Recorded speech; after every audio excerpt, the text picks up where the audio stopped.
Oh God, 20.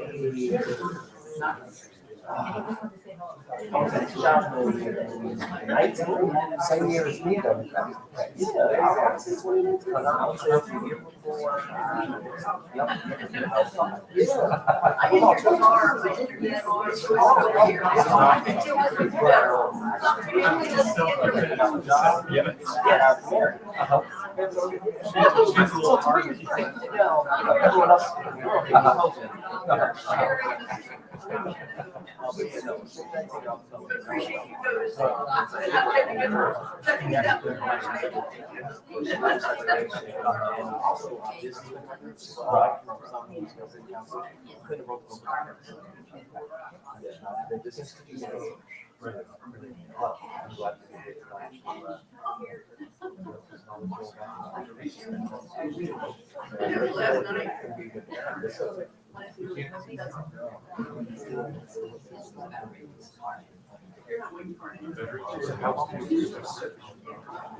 After that, we'll be in bed by 7. Perfect. Is that the usual bedtime? Or is that being a bit? Oh, that's usually, I mean, that's usually for my wife. My wife is asleep. Not that frequency. Oh, that's how it's friends. Yes. Yeah, pregnancy not changing. Me on the other hand, I've gone from just because of all this travel. If I get home around 10:30, my wife, she's gonna be knocked out. Well, I hope we get this Oh no, I will. Trust me. This is my last big. This is my last thing. And I can give her some assistance from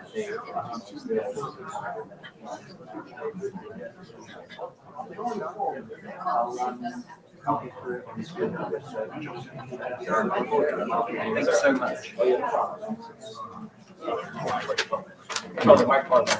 I got one up here. We're all good. Good evening. Can everyone hear me okay? Perfect. Wonderful.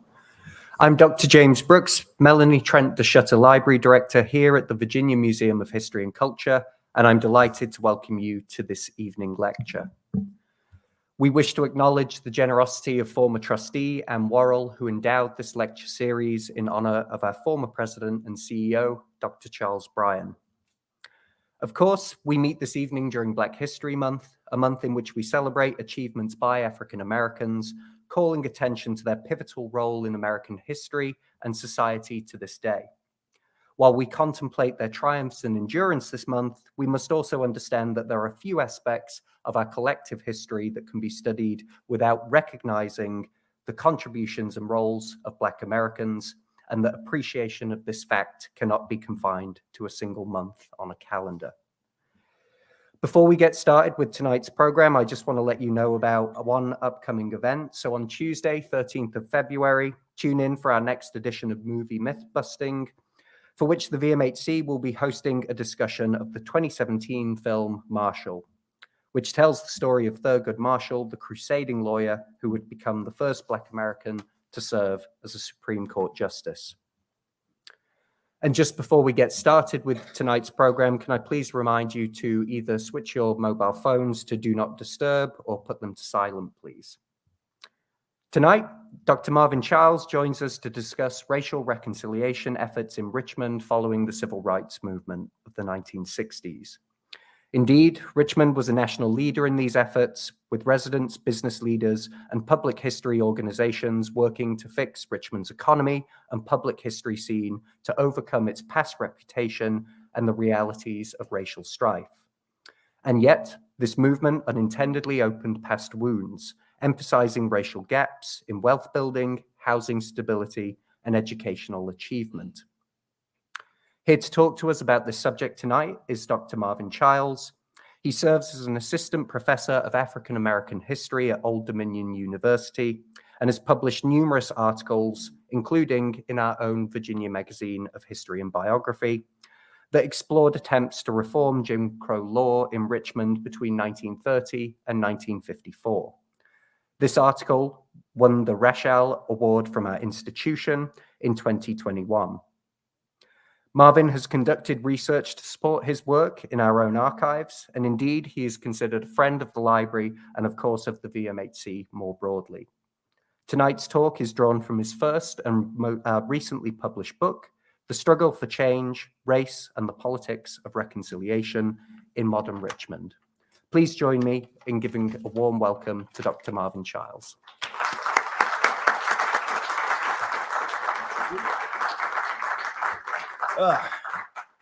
Hello. Welcome. And again, thank you all for coming here to listen to me ramble for the next hour or so about a history that I did not know was as important as it was until after I wrote it.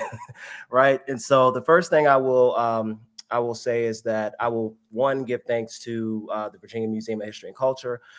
They brought me in when I was a graduate student. They gave me a fellowship to help me do research that later on ended up being a part of this book. So I want to thank them. They have long been a helping hand and a platform for my work. Number two, I want to thank a few people who aren't here. One is my advisor, Dr. Robert A. Pratt. He's the professor of history at the University of Georgia. He oversaw this project from beginning to end. I also want to thank Brian Daughtery, who's a professor of history at VCU. And lastly, Julian Maxwell Hayter, who's a professor at the University of Richmond. These men came in, saw the value in this project, and took me in when I was just a graduate student and kind of showed me the ropes on how to get this thing from shop floor all the way to product line. And so just now that I got that out the way, I will now talk about the history of Richmond, right? When most people think about the history of Richmond, they don't typically think about good things, right? The history of Richmond is often riddled with stories of racism, right? And for good reason. When people think of Richmond history, they think about slavery. They think about Jim Crow. And when I was off in college and I began to take the historical profession seriously and I began to research the history of Richmond, one, because it's my hometown and it's something that I wanted to know more about. I came to realize that Richmond's current existence, right, it's the actual way in which it handled its race relations was out of step with the way that scholars wrote about it. And so I spent, I would say, between 2014, 2015, between that and 2020, really digging into the archives, scouring the landscape, really going into every institution that I could. Here, the Valentine Museum, BCU, and other institutions throughout this town to kind of get as much history as I could, information as I could to see, is Richmond's reputation with being one of the most racist cities in America in step with its reality? And I found out that, in fact, it's not. Okay. However, many of the efforts that are detailed in my book that I will talk about tonight did, in fact, really help to reinforce many of the racial inequities that we still see today in modern Richmond. And I'll explain exactly how that happened. And again, it was the unintended consequence of good efforts that took place after the 1960s. And so in part one of my book, for those who bought it, buy it. Okay. So in part one of the book, I talk a lot about why Richmonders, okay, everyday people, people in City Hall, people on Main Street, people in the West End, people in Churchill, you name it. Why did they want or need to, in many ways, they felt compelled to engage in racial reconciliation? Why? Okay. Well, the 1960s did a number on this place. Okay. I don't know how many of y'all remember 1960s Richmond. I don't. I wasn't here, but I read up on it, and I heard, and from what I read, things weren't that great. Right. Prior to the 1960s, Richmond, like many Southern cities, was a Jim Crow town. Right. It was a place where whites and blacks were separate by law and custom, and by and large, people really didn't question that. Right. If you lived in a black neighborhood, or you lived in a white neighborhood, or you went to a white school, you went to a black school, people just kind of accepted that's just the way that life was. Well, the 1960s fundamentally wrecked that. Okay. The 1960s, people had televisions in their homes, right? People were consuming national media at a scale that they weren't consuming or at the rate higher than they were consuming local media. And all throughout the country, people started to watch and witness the civil rights movement, as in protests, as in sit-ins, as in marches, the likes, begin to make its way through the South, all the way through the South. Okay, and then you had a little bit of that activity here in Richmond as well, which I'm pretty sure some of you know about. However, the black leadership here in Richmond, and watching the civil rights movement take place elsewhere, they wanted to bring that here to Richmond. And when I say civil rights movement, I mean they wanted to end Jim Crow segregation. They wanted to make Richmond into a city where race was no longer a barrier to social progress. And so in the 1960s, black leaders, at the behest mainly of Henry LeVander Marsh II, who longtime mayor here, served also in the state house. And I believe he is currently still with us, although he's in advanced age.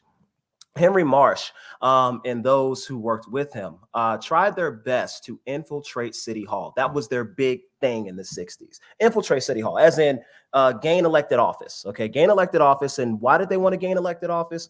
Well, they wanted to seize control of the city council and use that legislative branch of government to make newer laws to effectively get rid of racial segregation from the city. That's what they wanted to do. That's what he and others like him wanted to do. However, he was opposed, right? Just like civil rights activists throughout the rest of the country, he was opposed, and he was primarily opposed by white business leaders who were also political leaders. Back then, they were effectively the same people. Okay, so the people who ran Main Street also ran City Hall. The people who ran Main Street also ran Broad Street, right? Practically the same people, and they didn't necessarily like that.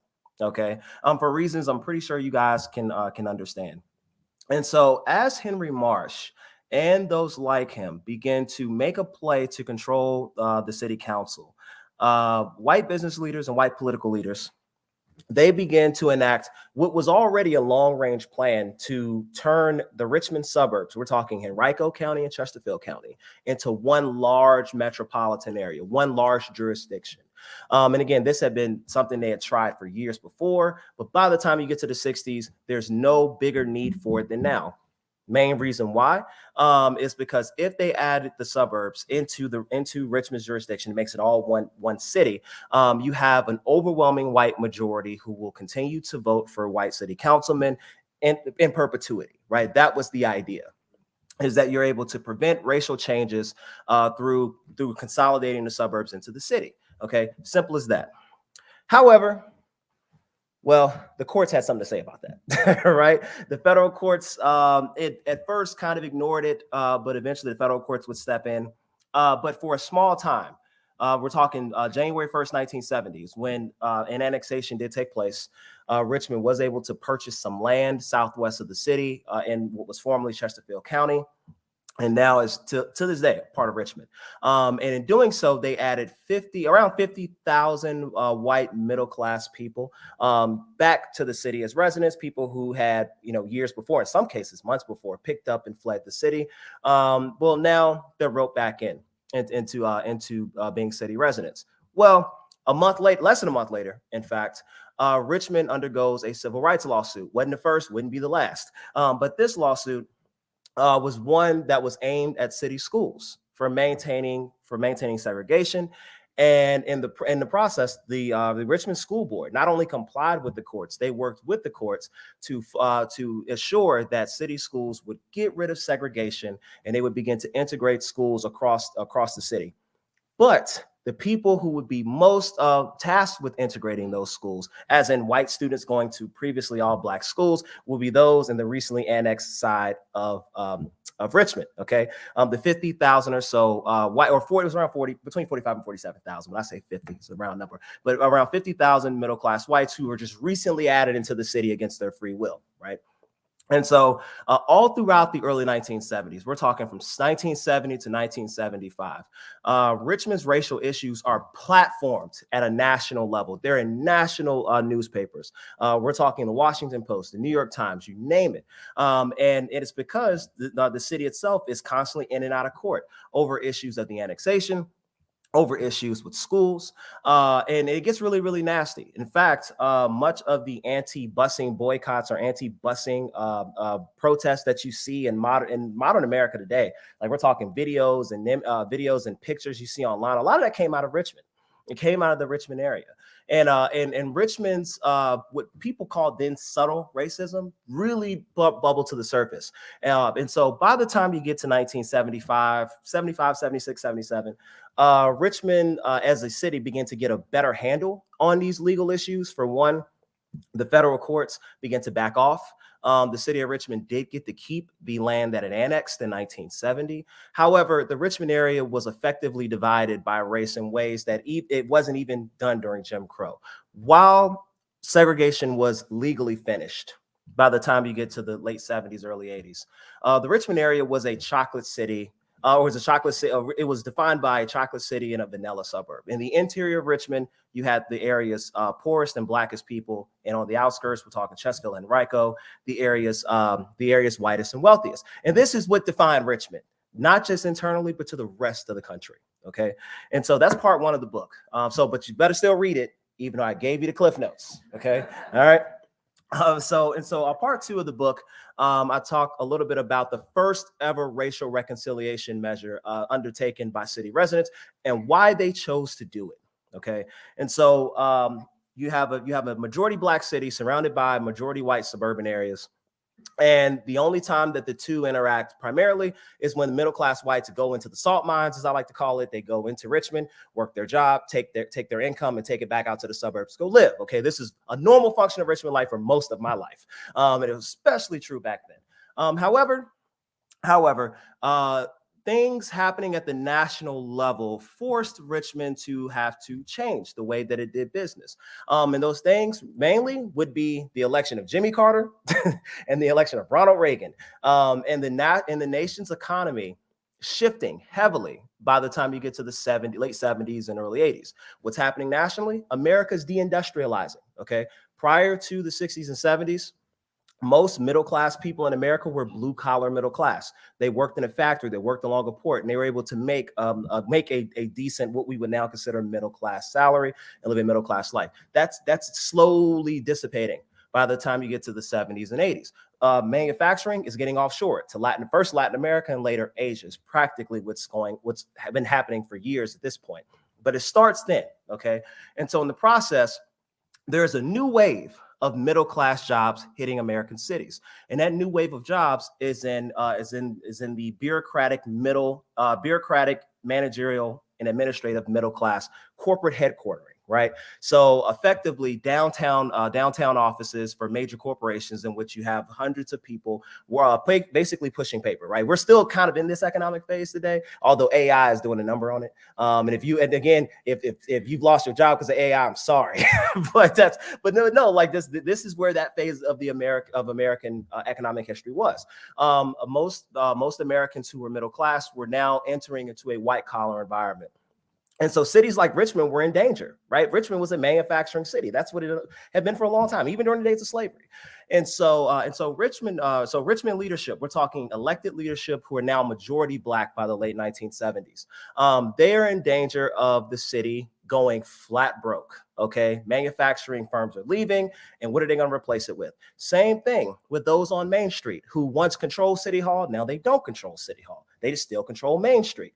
And in many cases, they themselves wanted to see Richmond have an economic renaissance, but they knew, and I say they as in those on Main Street, many of the attorneys, people who ran brokerage houses, and people in City Hall, black elected officials. They knew that the only way that they were going to help to revive Richmond economically and make it viable in the late 20th and early 21st century amidst this economic wave was that they had to come together. Okay, they had to come together. City Hall and Main Street could not work separate or parallel to each other. They had to work side by side with each other. And that's when you get these that's when you get the first phase of racial reconciliation. And this begins really with two projects. There were other projects as well. I only talked about two in the book, but you had Project One and the 6th Street Marketplace. And both of these projects were done with Black city leaders, Black elected city leaders, working with white business leaders along Main Street to build new business infrastructure in downtown, to recruit industry to come in, right? White collar, middle class jobs, and also to build a downtown mall. That's what the 6th Street Marketplace was. A downtown mall, a place where white people from the suburbs, I mean, they're explicitly saying this, white people from the suburbs would come in, or middle class people from the suburbs would come in, spend their money in hopes that they might return to be residents again, bring their tax money back to the city. And both of these plans, again, these were not done in a way that wasn't controversial. This was not easy or smooth sailing, as the book will detail. There's a lot of conflict and controversy. However, this laid the foundation for racial reconciliation because two historic enemies, Black leaders and white leaders in Richmond, had come together for a common goal and a common task. And that task was to rebuild Richmond and rebuild its race relations, primarily by fixing the economy, but rebuilding race relations was at the forefront of their goal and in their efforts. In fact, they prioritized making sure that there was an equal number of Black leadership and white leadership in these plans, crafting these plans, shaping these plans. One such example would be the 6th Street Marketplace's affirmative action pact, right? It was called minority something. It's in the book. And so this affirmative action, it's effectively affirmative action. This affirmative action plan was to assure that the 6th Street Marketplace had an equal number of Black vendors and white vendors, and even vendors or firms that rented space that were white owned. They would have to have as close to equal number of Black and white people working for them. And if they didn't, they had to justify why, right? And then also there was a certain amount of rental space segmented off for Black businesses. You can go down the list. It was a big platform plan that they implemented into these urban revitalization projects in the 80s. And the goal was to, again, show Richmond and show the world that the only way that the city was going to improve itself, improve its image, improve its function was to fix its race relations. And it began with Black leaders and white leaders immediately after the nastiest time in city history, when racial turmoil made its way to the national realm through newspapers, through television, through the busing drama, the whole nine. Okay, so that's part two. Again, Cliff Notes, but still read that book. All right. So that's part two of the book, and part three, I deal with the people basically coming back and telling leadership in Richmond that they themselves don't own racial reconciliation. So a huge part of these elite reconciliation measures, a huge part of them failing was that the people themselves did not get on board. Okay, Richmond residents, we're talking white Richmonders, Black Richmonders, white folks in the suburbs, and even Black people who would go out to the suburbs. They didn't buy into this stuff. They felt that the city was spending more money, as in city leaders, as in elected officials and business people, were spending more money on infrastructure instead of spending money on people and improving people's lives. And so part three of the book details how everyday people in Richmond began to, in essence, take reconciliation back from the hands of those in leadership. One of the groups that was prominent in this was the Richmond Urban Institute, a group that had practically gone missing from the historical record. Too long until I wrote about them. But Richmond Urban Institute, which was it was a group of professors at BCU and Black grassroots organizations, and they began to refocus reconciliation on improving the lives of the city's lowliest people. Okay, the people who city government simply either could not afford to care for, or city government chose not to care for. The people that business leaders either could not focus on or chose not to focus on. And so the Richmond Urban Institute focused on things like ending redlining, making sure that local banks invested in working class neighborhoods, both Black and white, making sure that poor Black people in the city could get a mortgage, loan, could get a capital improvement loan. They also worked with the GRTC to make sure that all parts of the city had equal busing access to downtown, where many people at the time worked.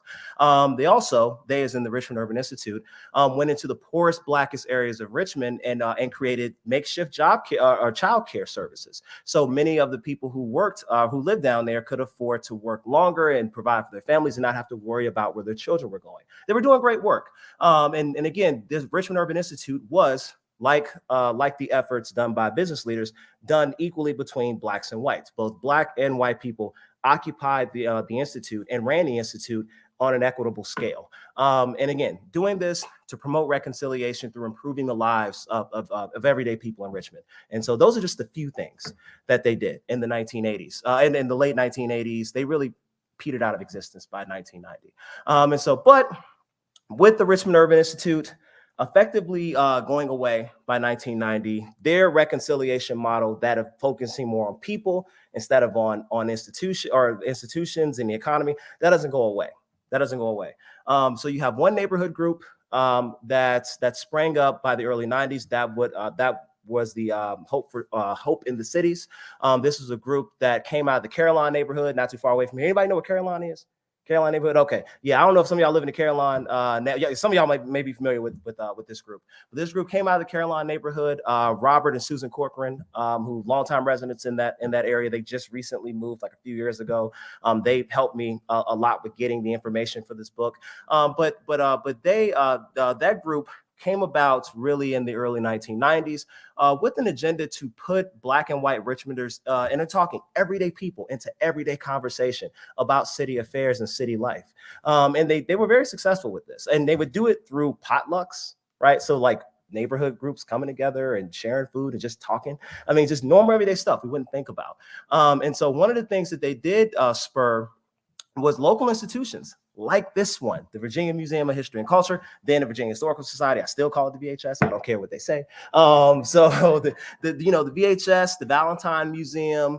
What are some of the other institutions that are eluding me right now? The Virginia Fine Arts Museum, right next door to us. Other institutions, they compelled those institutions to begin to talk about race in Richmond like people on the ground were talking about race. See, when Hope in the Cities and other neighborhood groups in the 90s were getting together and talking about Richmond's issues, they were talking about race. They were talking about how is it that the races are still living separate lives? How is it that there's still racial animosity, in spite of the fact that Richmond helped produce Virginia's first black governor? I think to this day, only black governor, right?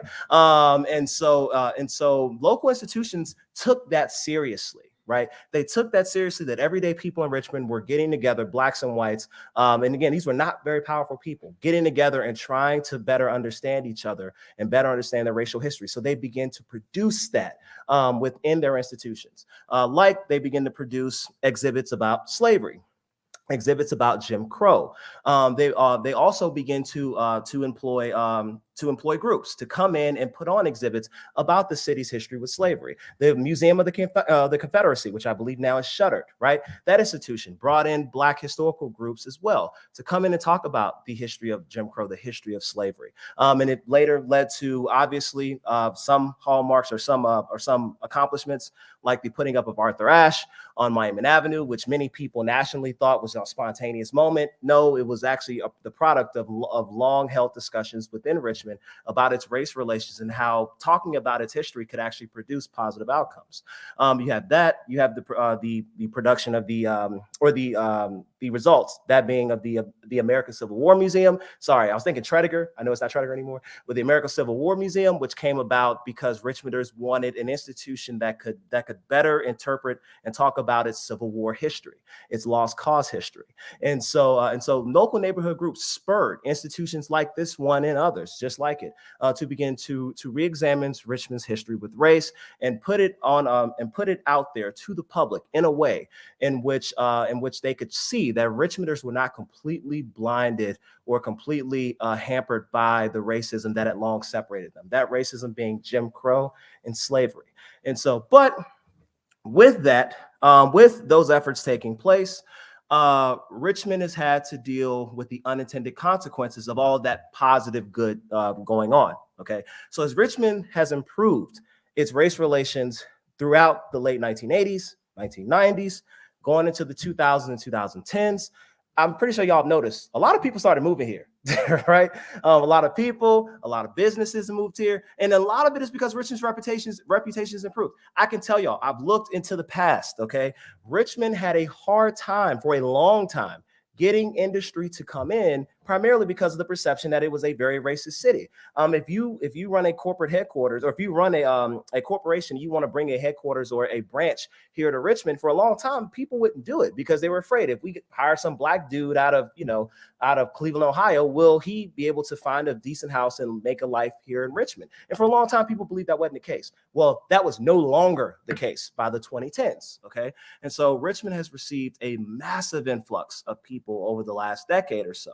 And again, it's not these people's fault, but as they have come in, along with businesses that have brought them here, Richmonders, Black Richmonders have actually suffered from this. One of the things they've suffered is the housing crisis. As you guys may know, housing costs have gone up. Okay, my wife pregnant, and we about to buy a house, and the prices done went up. I'm telling you that right now. In case y'all haven't noticed, for people who haven't bought a home in a while, and a lot of that has to do with, again, the massive influx of people coming into Richmond because of its reputation improving. And so, but if you're the poorest and blackest city residents, securing stable housing has actually become pretty much impossible at this point. Rents are gone up out of control, and it's very, very difficult for them to maintain stable housing through the rental market. And even let's go with ownership, okay? Because this is something else. In VCU, I thank them, and I forgot the department that has done it, but they've done great studies on this. Is that you have Black residents who purchased homes back in the 80s and 90s, right?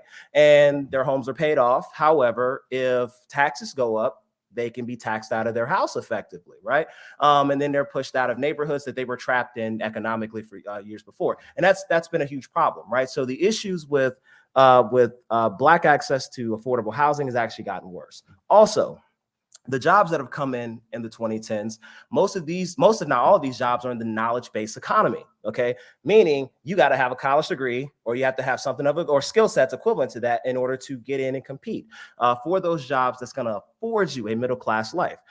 Richmond's economy is almost exclusively that now. Well, the majority of Black people who grew up and grow up in Richmond are not going to go off to get those knowledge-based skills. And so whereas, let's say 30 years ago, a middle-class life was only an application away at Philip Morris, right? Was only an application away at Breyer's Ice Cream Factory. That's no longer the case, right? If you want to go work for insert name of downtown company, right, you need to have a knowledge-based skill set. And many Black Richmonders simply do not have that. And the place that you get that knowledge-based skill set, schools. Right. And by and large, Black Richmonders are trapped in a school system that can either afford to, or in some cases, even have the will or desire to actually give them that skill set to compete in the 21st century economy.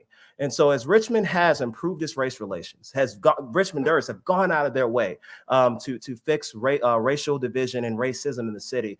Unintendedly, there are some areas where the city has actually doubled down, if not tripled down, on racial inequity. And so I will leave you guys with this.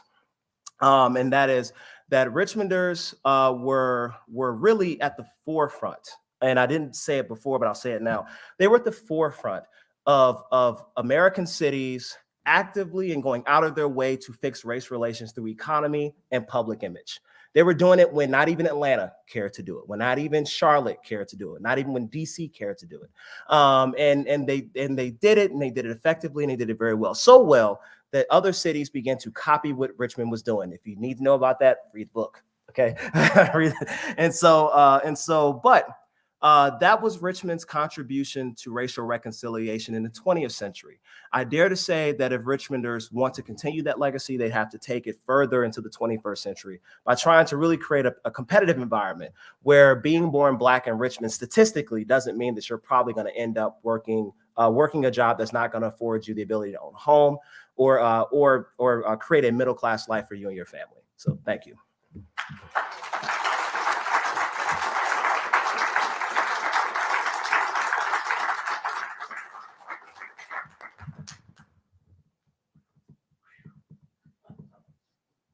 Questions? I'm going to ask you about a segment of society you didn't mention, maybe because they didn't have a role. I'm listening. I'm referring to the most segregated hour in the week. Church? What was the role of churches, both black and white? Yeah, no, thank you for that. So in my book, I do mention the ministers that cross the racial line to actually try to help improve race relations. Reverend Benjamin Campbell, who's everyone around town knows him, and for good reason. And so he was one. Sylvester Turner is another pastor. He's a black pastor in the East End. He's done well to cross the racial barrier to go and work in racial reconciliation groups to try to improve race relations. Pastors themselves were very active in these groups. I want to be very, very clear about that. And also the church that comes to mind, St. Paul. I don't know if any of y'all are members there, the one that's downtown. There you go. Yes, St. Paul. I mean, if you want to talk about a religious institution that has prioritized racial reconciliation over the last 30, 40, 50 years, it's them. And so I've been easy, got a thumbs up over there. Okay. And no, it's true. It's true. And so religious institutions have been vital in this process. I talk a little bit about them. I don't talk too much about them in the book, simply because there were so many other institutions that were involved. And so I talk about mainly the religious actors from those churches going out and working with other groups. But no, you're right. Churches played a very important role. I think truth telling is a very important part of getting past the racial divide. Yes. Do you think that the rumored Museum of American Slavery that may be in Shockoe Bottom will help Richmond move forward in the 21st century? Why you do that to me, man? Why you put me on the spot like that? So I will say this. I'm a proponent always of more history, not less, right? Telling more about the past, not less. And so I would say if I applied that as a general rule, I think it will do great. I will say this. We do live in a world now where people are, and I'm not picking on any one person or group of people. People are afraid to interact with the past in a way because they're afraid of what they might see, or they're afraid of what the conclusions people might draw from it, right? And I'm not gonna lie, that was one of the things that I had to deal with writing this book. This book and the UVA press, the representative from the UVA press is in the back, will tell you, me writing this book was not something that sounded like other books about this same topic. There have been other books about the modern South, and those books, and I would say cities like Atlanta, Charlotte, New Orleans, you can go down the list. And those books were just doom and gloom, right? All day long, right? Oh my God, nothing has changed because people are just irredeemably racist. And that was not the story, one, that I cared to tell. But even when the sources confronted me, it was even more proof that, I think I would be doing the past a disservice by just discounting all of the great efforts that people have made to try to improve race relations. And actually, there are tangible evidence for this and results for this. There was a time when a person like me would not be accepted into an institution like this. Well, I am now, right? So clearly something has changed. And to not write about it and talk about it, I think is crazy. So back to your original question. Fundamentally, I have no issue with any institution that's promoting the study of history in any way. I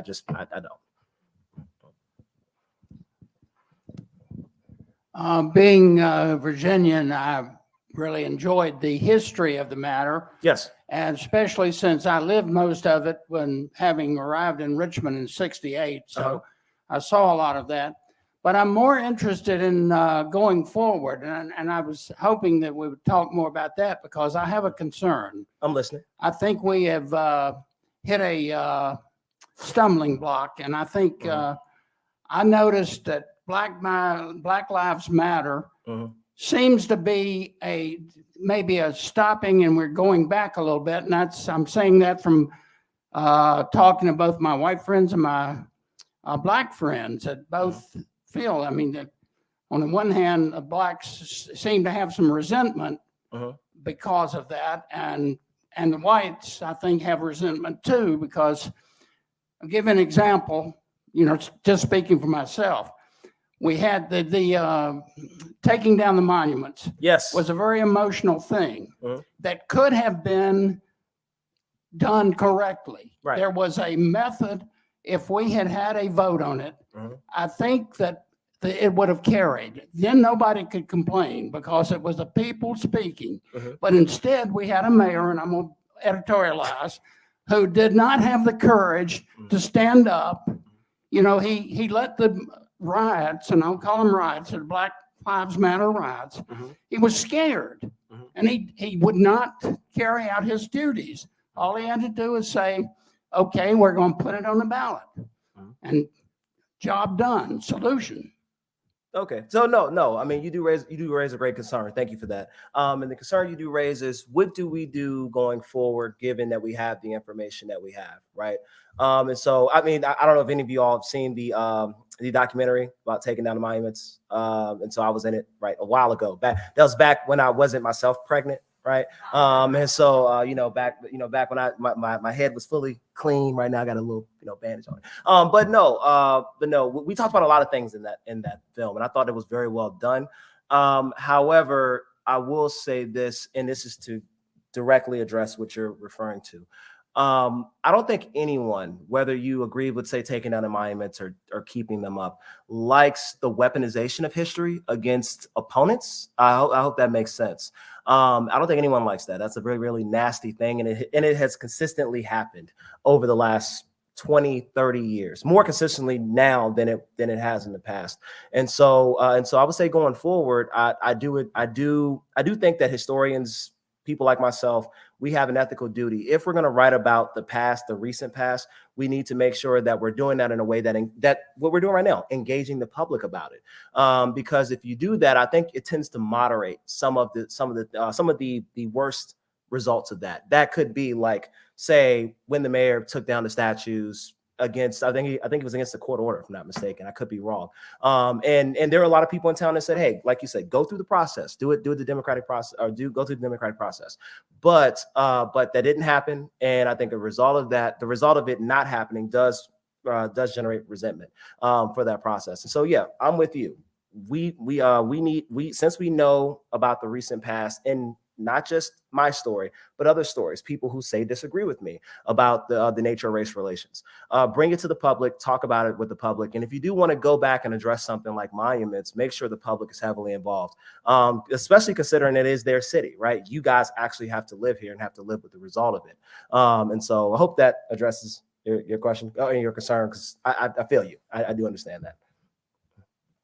Yeah. I want to thank you for your incredible talk, spanning 30 minutes to cover a book that took you years. Yeah, man, I'm a motor mouth, so I just started talking. I ain't got no notes or nothing up here. I'm just it's talking. Amazing what you've done. Yeah. In 1991, I remember walking into the old city hospital and seeing colored over one water fountain, white over another, colored over a bathroom. I was coming here as a surgeon, and I couldn't believe that what has now become the most important city in transplantation and opening a field where black and white has no issue involving how organs get distributed. Right. Where the whole process that has made it equitable and fair is in a city that seems to still not understand how it can make its legacy go away. Right. Where sharing and becoming the premier system for organ transplantation is a way to learn how to go forward from that time when that old city hospital in 1991 was still standing with the old Jim Crow South. Right. So I wonder, what have the higher institutions of learning, what have the medical societies done to take part in trying to change the way we go forward in our history? Yeah, no. So here locally, thank you for the question. I couldn't tell you what happens here locally. I do know that Edward Peebles was a longtime professor here at VCU. I believe he was a doctor, not just a doctor professor, like an actual medical doctor. And he was, I could be wrong, but he was very much involved. And I got to speak with him before he died. He died back in I want to say 2015, 2016. 2015. But he was heavily involved in doing things on his own and to do exactly what you're referring to, right? So to use medicine as a way to bridge racial divides and racial gaps. Institutionally, I couldn't speak to that. I do know here in Richmond, I do know that there are hospital systems across the country that have done that. Johns Hopkins University is very prominent with that. Emory University down in Atlanta is very good with that. Here in Richmond, I'm pretty sure it exists, but you know what? I've left room for someone else to write, which was one thing that my advisor down at the University of Georgia told me. He was like, when I proposed this project, I'm sorry I'm rambling now, but you did this. This is your fault.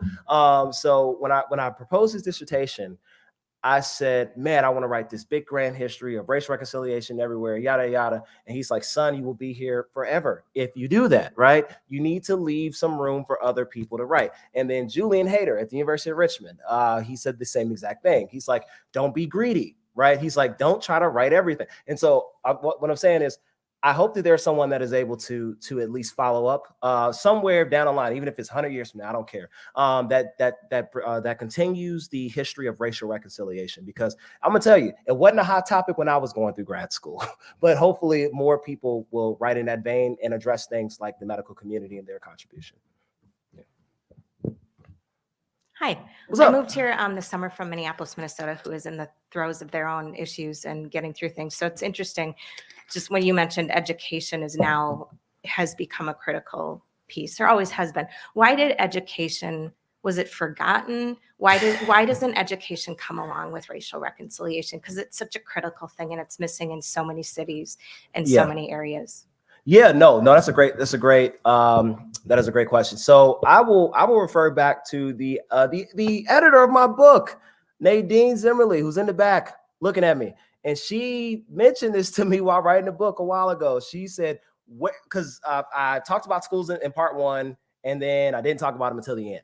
And she asked effectively the same question: where the hell do schools go? Right? Like, where the hell do schools go? And that is a great question. I will tell you, here in Richmond, what happened is a sad story. Is that after the busing issues just exploded, and the Supreme Court came down and they told Richmond that as a city, you have to fix your own school problems. You can't force Chesterfield and Henrico to come in and become a unified school district. You can't, right? Like this. And so that's what the court said. And so what happened after that was the court incentivized parents to flee.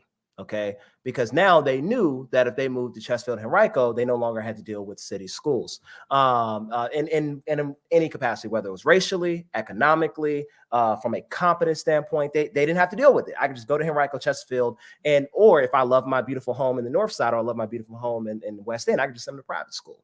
And so for a long time, there was a massive exit, or I would say exodus of talented middle-class families and talented people from the school system. It wasn't completely bled dry, but damn near close. Okay. And so that had happened, and that undergirded a lot of this racial reconciliation that did take place in Richmond, because it just become custom.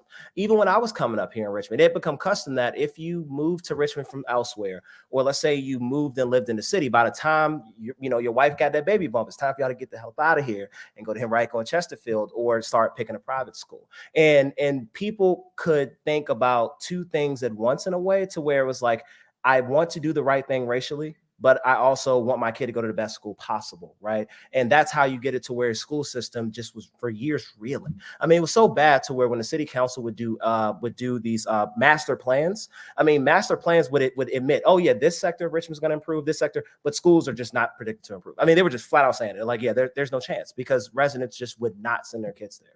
And now they have done some things to try to fix that, right? So neighborhood schooling, which is allowed the wealthier neighborhoods in the city to keep their kids closer to their house. So it's like a magnet style schooling system that has been implemented. They ended busing in the 1980s, so no longer sending kids from one neighborhood to the next.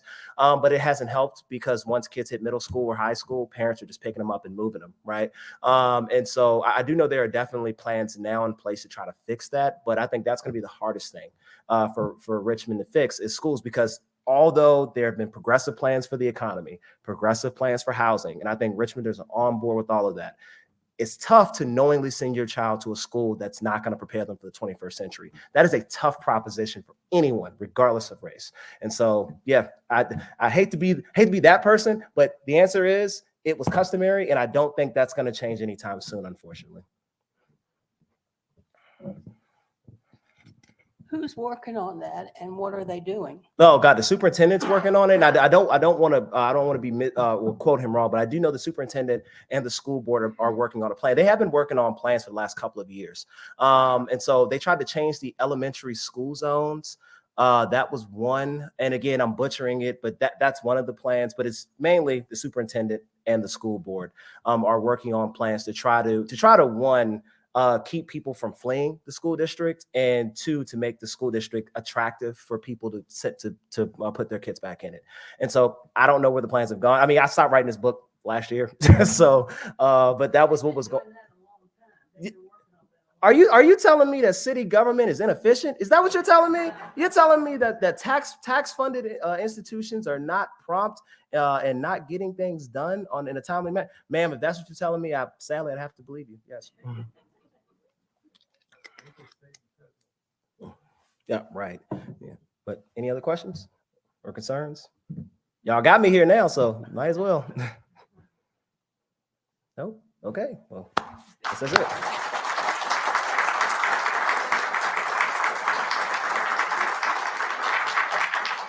And Marv is going to be in Commonwealth Hall after this talk to sign books and then answer any other questions you might have. Thank you so much.